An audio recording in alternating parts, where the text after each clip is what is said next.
Yep.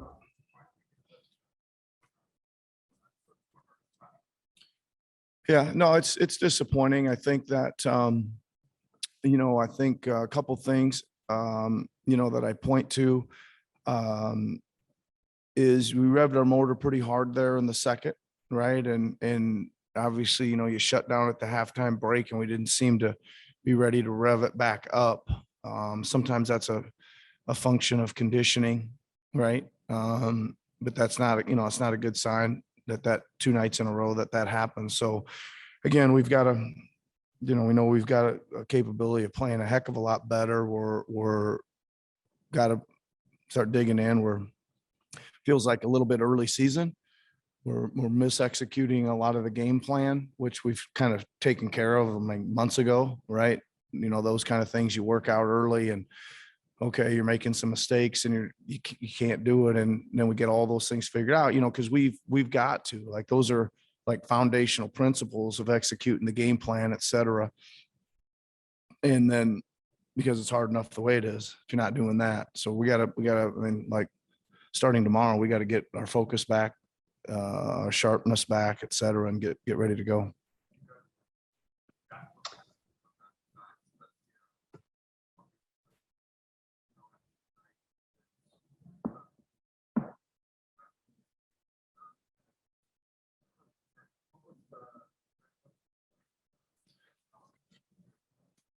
Well, listen, we had a pretty long talk there, Eric. We don't normally have much of a talk at all, but we had a pretty long talk and about a lot of the stuff I just mentioned to you. But, I don't think the mood really matters. I mean, I think it's okay. I mean, they're obviously not happy, right?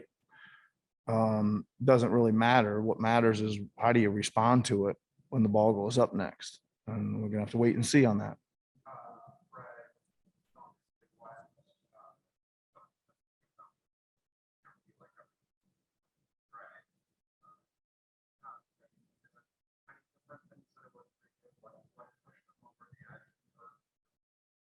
Well, he came over early, got some treatment, got a little workout in and just decided he felt better after getting it kind of warmed up and loose. And yeah, no, I thought he was, certainly moving a lot better tonight and hopefully he'll not feel as bad tomorrow as he did this morning when he got up, but we'll have to wait and see on that, but it's okay. And I just think again, like when guys were asking me, they just didn't feel like they're quite in rhythm.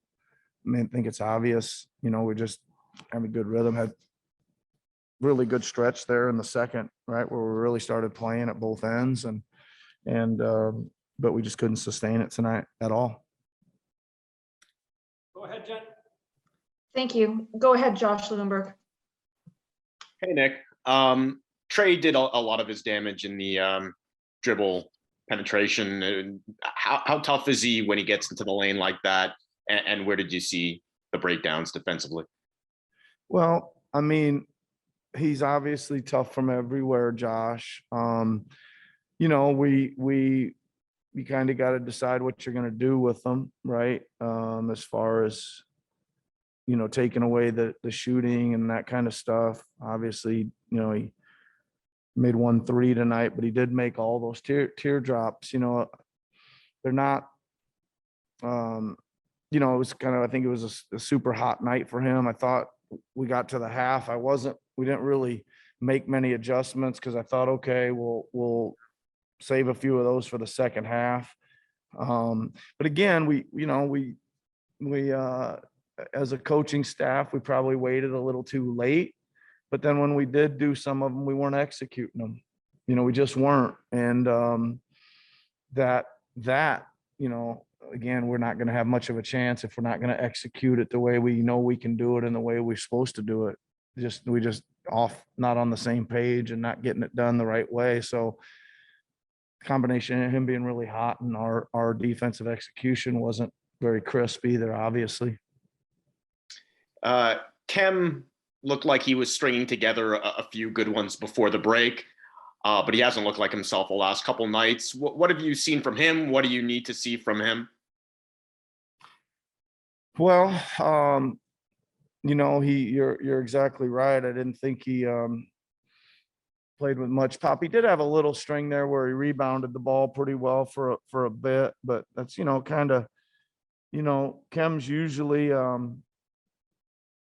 his average games means he misses a couple shots, but he's still protecting the rim and he's grabbing rebounds and giving us offensive possessions and making good reads out of the screen and roll. But again, he's not in very good rhythm either. It doesn't seem. So we're just going to, hopefully he plays his way back into it.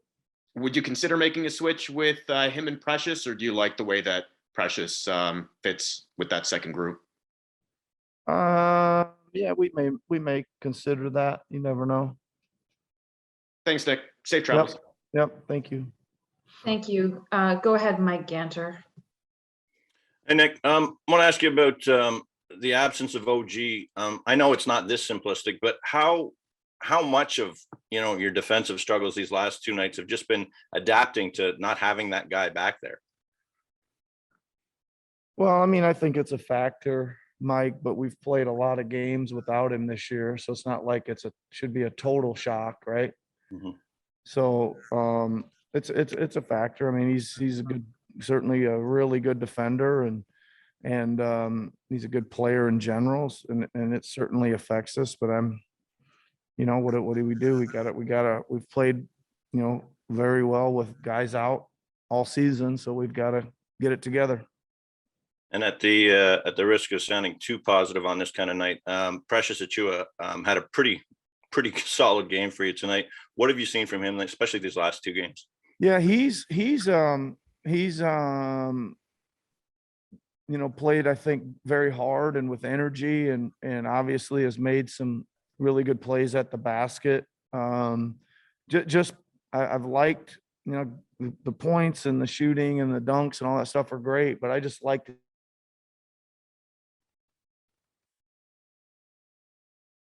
Frozen.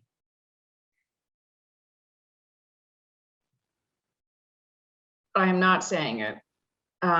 did tonight. 9 rebounds and 21 points. He's going to play good anyway because he's got, athletic ability and can rebound and impact the game a lot of ways if he continues playing with that kind of energy. So it is a good positive. All right. Thanks, Nick. Thank you. Thanks. I'm going to go to Vivek. Takeshi, I do apologize. We're not going to get to your question this time around. I'm sorry about that. Vivek, go ahead. Hey, Nick, just continuing with Precious. I'm sure his ability to defend on the perimeter and stick with guards stood out from the beginning, but he also has, that unique knack of contesting vertically at the rim. What have you made of that ability that he has? Yeah, Vivek, he's getting there on that. He's not quite there yet, but he's getting there. Part of it is being able to read the play, the timing, and then how are you going to position your body at the end? I thought I got to look at it, but he's doing something there where he seems to get called for fouls, and that they're not.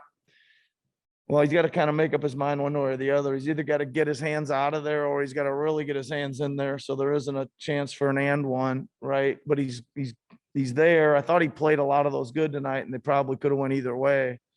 But that's a good sign because again, our bigs need to rim protect and use, even if they're not necessarily shot blockers, they still need to use their size and strength and body position to protect the rim. And from a confidence and swagger standpoint, what can being a part of the All-Star weekend and playing, in that Rising Stars game and making a good impression do for him? Well, I think it has helped him, Vivek. I mean, just from my kind of observation, I could tell. I went to the game, and you could see he had great energy pregame and really was anxious to go out there and take it seriously and play hard. And he played good there. I think it did give him some confidence.